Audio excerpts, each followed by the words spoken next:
আসসালামু আলাইকুম রহমতুল্লাহ। আলহামদুলিল্লাহ। আজকে আমাদের ভিডিওর বিষয়, ইতিপূর্বে আমরা অনেক ভিডিওর মধ্যে অনেক তদবির শিখাইছি আপনাদেরকে। অনেকেই ফল পেয়েছেন, অনেক রকম আমাদেরকে কমেন্টে জানিয়েছেন। আমরা আজকে আপনাদেরকে এমন একটা তদবির শিখাতে যাচ্ছি যেটা আমাদের মা বোনদের বিশেষ করে অনুরোধ ছিল। সেই অনুরোধের কারণে আমরা আজকে এই তদবিরটা নিয়ে আলোচনা করব। তা হলো কর্কশ স্বভাবের স্বামীকে নম্র করার নিয়ম। স্বামীর অতিরিক্ত রাগ, কর্কশ ভাষা বা কঠিন স্বভাব পরিবর্তন করে তাকে শান্ত ও নম্র করার জন্য এই তদবিরটি অত্যন্ত কার্যকর। এই তদবিরটি জ্যোতিষশাস্ত্র বিধান মতে বৈদিক বিদ্যা থেকে সংগ্রহ করা। প্রথম নাম্বার তদবিরটি হলো সূরা লোকমানের নকশা। সূরা লোকমানের নকশা, আপনারা এখানে যে নকশাটি দেখতে পাচ্ছেন এই নকশাটিও আপনারা ব্যবহার করতে পারেন। হয় সূরা লোকমানের নকশা, নয়তো এই নকশা। এই নকশাটা লিখতে হবে জাফরান কালি দিয়ে সাদা কাগজের মধ্যে।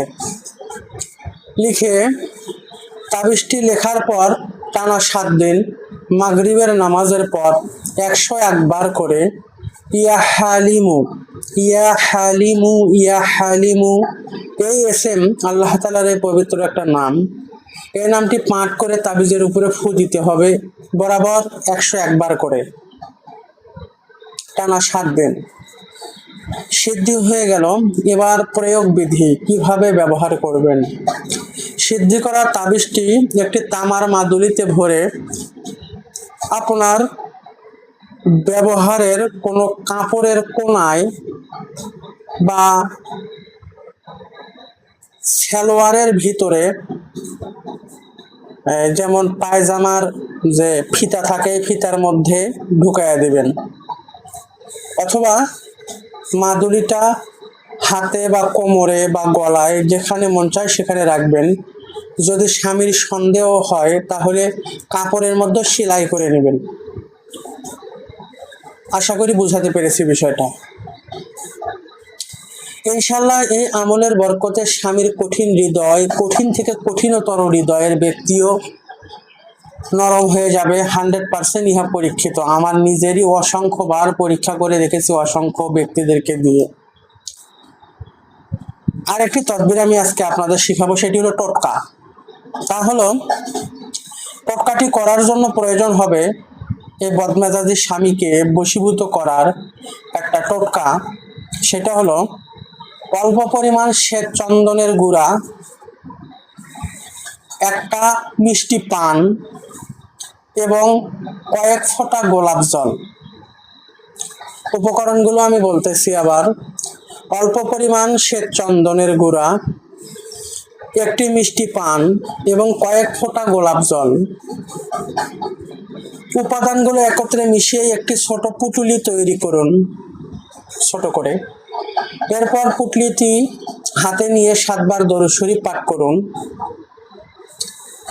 পাঠ করে স্বামীর স্বভাব পরিবর্তনের জন্য আল্লাহর কাছে দোয়া করুন। এবার কার্যবিধি হলো, আপনার উঠানে বা ঘরে বা বাড়িতে,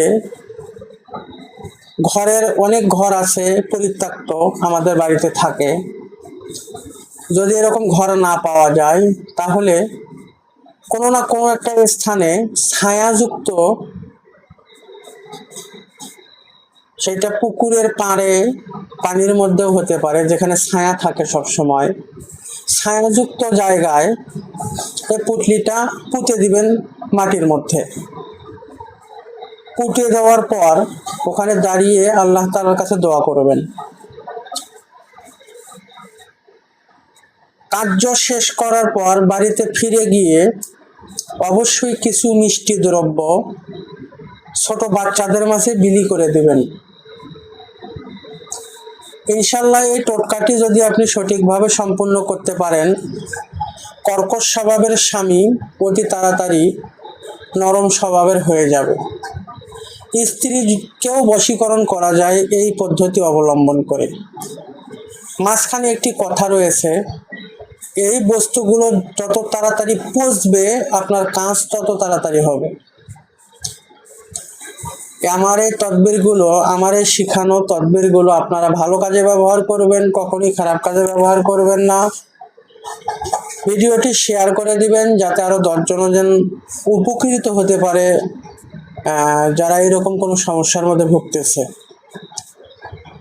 অনেক অনেক কবিরাজের কাছে গিয়ে প্রতারিত না হয়ে আপনার নিজের কাজ নিজেরা করেন, উপকার পাবেন। এরপরেও যদি কারো সমস্যা হয় আমাদেরকে জানাবেন, আমরা সমাধান দেওয়ার চেষ্টা করব। যদি কারো তদবির শেখার ইচ্ছা থাকে আমাদের সাথে যোগাযোগ করবেন, শিখতে পারবেন। আমার লেখা তদবিরের 11টি কিতাব আছে, এই 11টি কিতাব আপনারা সংগ্রহ করতে পারেন। তার মধ্যে যারা কোরআন এবং হাদিস দ্বারা তদবির করতে চান, শুধু কোরআন এবং হাদিস দিয়ে তদবির করতে চান, তারা আমাদের এই বইটা সংগ্রহ করে নিতে পারেন।